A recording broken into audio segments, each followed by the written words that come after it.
খুলনা প্রকৌশল ও প্রযুক্তি বিশ্ববিদ্যালয়ের বিএসসি ইঞ্জিনিয়ারদের ৩ দফা দাবিতে মশাল মিছিল। বিস্তারিত থাকছে মোহাম্মদ মামুন হাসানের প্রতিবেদনে।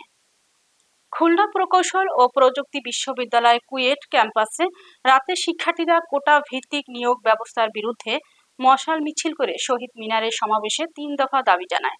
তাদের দাবি হলো সহকারী প্রকৌশল পদে নবম গ্রেড কেবল বিএসসি ইঞ্জিনিয়ারদের সমান প্রতিযোগিতার সুযোগ নিশ্চিত করা, উপসহকারী প্রকৌশলী পদে 10ম গ্রেড ডিপ্লোমা ইঞ্জিনিয়ারদের 100% কোটা বাতিল করে বিএসসি ও এমএসসি ডিগ্রিধারীদের আবেদন করার সুযোগ দেওয়া এবং ইঞ্জিনিয়ার পদবি শুধুমাত্র বিএসসি ডিগ্রিধারীদের ব্যবহারের অনুমতি। কুয়েটের ছাত্র কল্যাণ পরিচালক অধ্যাপক ইকরামুল হক বলেন, কোটা বহাল থাকার মেধাবীরা বঞ্চিত হচ্ছে। রুয়েটের ছাত্র কল্যাণ পরিচালক অধ্যাপক রবিউল ইসলাম সরকার বলেন, 2013 সালে ডিপ্লোমা সিন্ডিকেটের চাপে চালু হওয়া এ কোটা প্রকৌশল শিক্ষার ক্ষতি করেছে। শিক্ষার্থীরা জানান, 6 মাস ধরে আন্দোলন চললেও দাবি উপেক্ষিত হয়েছে। দাবি মানা না হলে তারা শান্তিপূর্ণ কর্মসূচি চালিয়ে যাবেন। একজন ডাক্তার সেও অ্যাপ্লাই করতে পারে, অন্য গ্রাজুয়েট, তারা গ্রাজুয়েট, মাস্টার ডিগ্রি, পিএইচডি হোল্ডারও যদি চায়, সে অ্যাপ্লাই করতে চায়, সে অ্যাপ্লাই করতে পারে। whereas ডিপ্লোমাদের জন্য একটি জায়গা থাকবে যেখানে বিএসসি ইঞ্জিনিয়াররা অধিকতর যোগ্যতা সম্পন্ন হওয়া সত্ত্বেও অ্যাপ্লাই করতে পারবে না। How funny! এটা কোন ধরনের বৈষম্য? এটা তো বৈষম্যের একেবারে চূড়ান্ত অবস্থা। এটাকেও যদি কেউ তাদের অধিকার মনে করে, তাহলে আমরা ব্যঙ্গাত্মক সুরে বলতে চাই, এটা অধিকারের নামে প্রহসন।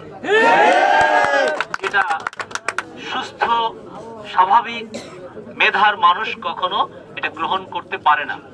আর আমরা শান্ত, এর মানে এই নয় যে আমরা অশান্ত হতে জানি না। আমরা শান্ত, এর মানে আমরা দুর্বল, তা কিন্তু নয়। আমাদেরকে যে অশান্ত করবেন না।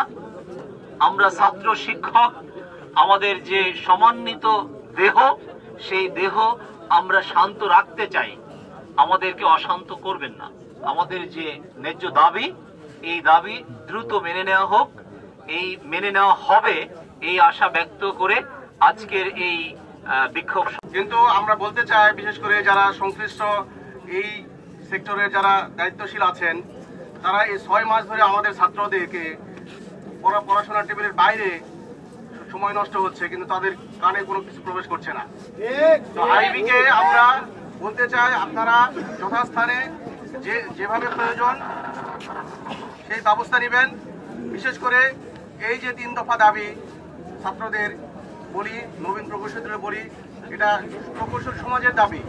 প্রকৌশল সেক্টরকে এই যে ডিপ্লোমা সিন্ডিকেট 2013 সালে সরকারকে বাধ্য করে যে কোটা সিস্টেম চালু করেছে, তার মাধ্যমে প্রকৌশল সেক্টরে ধ্বংস করে দেওয়া হয়েছে।